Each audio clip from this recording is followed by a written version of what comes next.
So I finally found it, so I'll get it and I'll play it.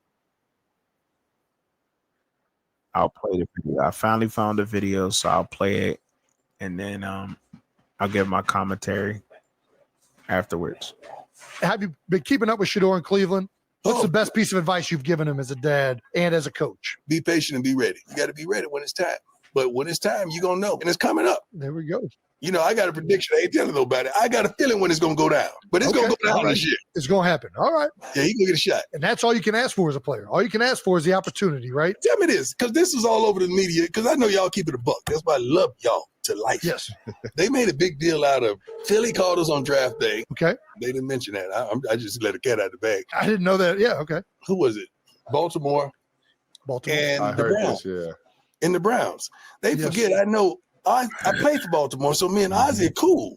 So we understood that whole conversation, and he wanted to talk to Shedeur as well as he wanted to talk to me. And I put Shedeur on the phone, and Shedeur, I don't want to say how it went, but how in the world can somebody fault him for saying or thinking, why in the world would I go back up Lamar for 10 more years? For sure. I've never sat on the bench and said, well, I learned a lot today. Great quote. Goddamn, that is a good quote. See, people tend to fan out, man. A lot of people tend to fan out. I got to be honest. A lot of people who watch this game interview Coach Prime, they fan out. He says things, and look, he got a way of talking that's real smooth and everything. And if you're used to hearing a fast talker in the city, from being from the city, slick talking guys, you used to it, right? They could sell salt to a slug, they could sell fire to an Eskimo, they could, you know what I mean? How you have an Eskimo burning a fire in his igloo. You feel what I'm saying? And so forth and so on. Listen, man. Went to see Shedeur Sanders go through that. And I'm going to speak on this, right? I know I have no NFL experience. No, I ain't got no college experience. But I got common sense experience. And I'm going to come at this from two different ways here. There's two different ways to kind of look at this whole Shedeur Sanders and Deion Sanders thing, right? Hindsight, looking at the situation now for everybody, is to say that it's easy to say what the situation he's in, right? When did he get the call? Did he get the call in the fifth round? Because the reports were that he got the call in the fifth round to go to the Eagles. We're going to take him. The Ravens were going to take him. And this is in the fifth round. So you already know that you didn't go in the first round. You're a fifth round pick. See, and I think this is the context a lot of people are missing, and some people just don't like to talk about Shedeur Sanders because it becomes a sticky topic because people get backlash or however else you want to put it. Whether the Shedeurians is on your back or the prime sexuals is on your back or whoever else. But you already know you're a fifth round pick. If you are a fifth round pick and you already seen Dylan Gabriel go to the Cleveland Browns, and all three of these teams already called and had interest in you, then you saying, I want to go to the Browns as a fifth round pick is already saying, yeah, I'm going to the Browns because that's my best chance of starting an opportunity. You're already a fifth round pick, though. Now, granted, like, I guess Coach Prime don't know how it feels to be a fifth round pick, but he knows how fifth round picks are treated in the NFL. He knows this. It's not like the Eagles called him in the first round and said, we're going to go ahead and draft you in the first round to back up Jalen Hurts. It's not like the Ravens called him in the first round to say that we're going to draft you in the first round to back up Lamar Jackson. It was in the 5th round. And there's nothing wrong with that because by any round that you're getting drafted in is blessed. And do we voting for doing that? No, no, you don't vote any. You can't vote the man because how could you? But you look at the situation and you're saying to yourself, like, yeah, dog, yeah, your ego's up there, dog. But it's supposed to be, right? You're supposed to be a confident type of person. But bro, like, if you got the opportunity to go to a good franchise, why wouldn't you go to a good franchise? Like, it doesn't make sense. At that point, you're a backup quarterback. You're getting drafted in the 5th round. You've already seen the Browns draft Dylan Gabriel that has beaten significant opponents than you. Your toughest game against BYU in the bowl game was not a good look. The last time they got to see you was not a good look against a somewhat competent defense, somebody who was applying pressure in your face.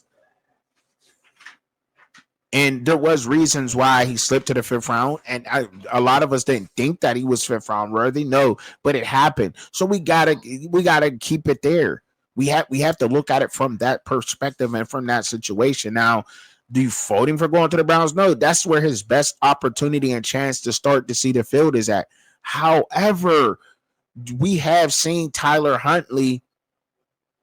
You're already a 5th round pick, so you're gonna be a journeyman. That's what you're drafted as, bruh. It is like, regardless of what we want to say, y'all, like, that's what it is. That's what they presented to us. That's what they told him. That's what they told him. Maybe for reasons that we don't know. Like, I don't want to get into all this speculations or reasons of why he was a 5th round pick. I don't want to get into all that. And with the NFL, we know where he went. We know how they value 5th round picks because that's where we're at now. But now you're a journeyman. You're going to be a journeyman somewhere. You're going to have to work your way up into being a starting role. You're going to have to consistently stay at a certain stat level for your career to even win a starting job. You can't have a great game, one game as a 5th round pick quarterback, and then the next game get a 20-yard sack and think that you're going to start the next week. That's not going to happen because that's the level of error he has now. Right? And now, when you had a chance to go to a team to learn from guys who have the stardom from you, guys that you can relate to prepare from, because Jalen Hurts came in the NFL and every team passed on him once. Every team passed on Lamar once. The same thing you went through as being a black quarterback, right? The same thing has been done to both of those guys. The same narrative of these guys not knowing this and not having this and that is the same thing you went through going up in there, right? Regardless, because we don't know what was said until the facts come out. But they've been through almost the same exact thing you went to in the league, and they prepared themselves. They got better and better every year they've been in the NFL. They've been on an incline, not on a decline. These guys have gotten better and worked at their craft every single year. They've worked on paces of their game and gotten better and better every year. So to sit behind one of those guys, and those guys have missed games. And now at this point of you being a 5th round pick, all you have to do, and you possibly, who knows, you possibly can even get a Super Bowl ring sitting behind one of those guys, right? But, and then when you do get your chance to shine in those games, in those blowout games that they're airing guys out or whatever, or maybe one of those guys get a little bit of banged up, you know what I'm saying, throughout the season. We got a nice, competent rookie quarterback in Shedeur Sanders. You go in there, you put your film on now, go somewhere, and now you're not on the rookie contract because you only got like a year contract, right? I don't know how much a 5th round pick signs for, but I guess it's about a year or two or something like that, right? A couple millions of dollars. But now people are interested because you got film against whoever it is. You got that film out. You get to work on your craft behind somebody who is actually there. And I know it, and people are saying, well, hindsight, you can say that now because he went to the Browns. No, he chose to go to the Browns. He chose to go in that situation because he wants to play that bad. He chose that. But and you're looking at it, and he's like, all right, well, because guys have been made like that. So it's like, all right, now. But then, okay, now the other way to look at this situation, because I've said what I've said about on the one side of things, you're looking at that and you're saying to yourself, like, dang, like, you got to learn. And there's so much things that you have to work on. He has things to work on, y'all. Like, I mean, let's just be real. He said it, and you can't run from defenses the way that you got to step up in the pocket, got to throw the ball away. You got to live to play another down. You cannot play hero ball in the NFL because if you're going to lose your job as quick as you think you're getting up to that starting position like that. But now, the other way of looking at this is that the same way I was talking about the Cleveland Browns earlier. He's probably looking maybe like, all right, well, if you look at the Browns defense, they got a defensive line. They got Mason Graham. They missing a cornerback. You know what I'm saying? I can have a future here in Cleveland. My better chance is to start here in Cleveland. I'm gonna have to climb a ladder, it being a 5th round pick. But if I go to Philly, my stardom is bigger than Jalen Hurts. Like, do I really want to do that to Jalen? You know what I'm saying? They ain't got, like, I don't want to outshine Jalen. I fucks with Jalen. You know what I'm saying? The cameras is always gonna ask because who my dad is. The cameras is always gonna be on me. They're always gonna ask me questions. They're always gonna want me. You know what I'm saying? And my jersey gonna sell, and maybe that might cost. I don't know if I want to do that in Philly, man. Damn my life, man. Shit. Deion's son. Same thing if I go to Baltimore. Man, I mess with Lamar, man. But if I go to Baltimore, my dad was there. He knows the owner. They always keep saying there's daddy ball on me. And now if I go to Baltimore, they're gonna say my dad had something to do with me going to Baltimore. So now I gotta deal with that. And then now they're not gonna be interested in Lamar. That cameras is always gonna be on me. They're gonna be asking Lamar questions about me and my development. Do I want to do that to Lamar? Man, my life, bruh. Or you know what I'm saying? So I can go to Cleveland. Dang, that franchise is horrible, bruh. They ain't even want to pay Myles Garrett, one of the best ones. But hey, Dylan, he young. I know they got Dylan, 3rd round pick. He's young. But they ain't do it. You know what I'm saying? I know I could probably beat out Dylan if I was on that Oregon roster, bruh. We'd have won the championship, bruh. So I know I got some things better than him. I know I need to work on some things, but I can learn some things from this old head Flacco. Flacco only gonna be there. He had a history of getting injured. I probably could start in Cleveland, and I ain't stepping on nobody's toes at the QB position. There's nobody there at that quarterback position who can be distracted by me because look, I am who I am. But see, when it comes out of Prime's mouth the way he said, but he just being who he is. Coach Prime just being who Coach Prime is, a dad, and saying, how can you fold him? But those is the things you got to look at. And that's how we got to look at situations from both perspectives. Being Shedeur Sanders ain't easy out here, man. It ain't easy, man.